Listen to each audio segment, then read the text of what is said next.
ગઈકાલે સયાજગંજ જેતલપુર બ્રિજ નીચે આંતરરાષ્ટ્રીય માનવ અધિકાર દિવસના દિવસે Vadodara Nagarik Sangharsh Manch centre for protection of demonstrate rights and secularism એક નાનો કાર્યક્રમ યોજાયો હતો। બાળકોને ગીત રજૂ કરી મહિલાઓ પર થતા અત્યાચાર બેનરો પર માહિતી દર્શાવવામાં આવી હતી। આજે છે ને આંતરરાષ્ટ્રીય માનવ અધિકાર દિવસ છે અને વડોદરા અને ગુજરાતમાં અને ભારત દેશમાં આપણે કેટલા વર્ષોથી 10મો ડિસેમ્બર માનવ અધિકાર દિવસ તરીકે આપણે ઉજવી રહ્યા છે।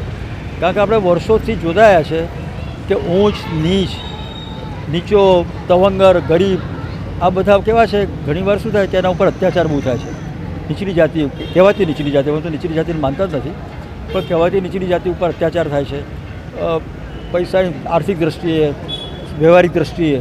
તો અમે એવું ઈચ્છીએ છીએ કે વિશ્વનો દરેક નાગરિક એક માનભેર, સોહાનભેર જીવન જીવે અને ઉચ્ચ સ્તર મસ્તક ઊંચું રાખીને જીવે, એ જ અમારો એક ઉદ્દેશ છે। એટલે એક જાગૃતિ લાવવાના ભાગરૂપે આજે અમે વડોદરામાં વર્ષોથી કરીએ છીએ, આજે 10મી ડિસેમ્બર અમે એ રીતે મનાવી રહ્યા છીએ।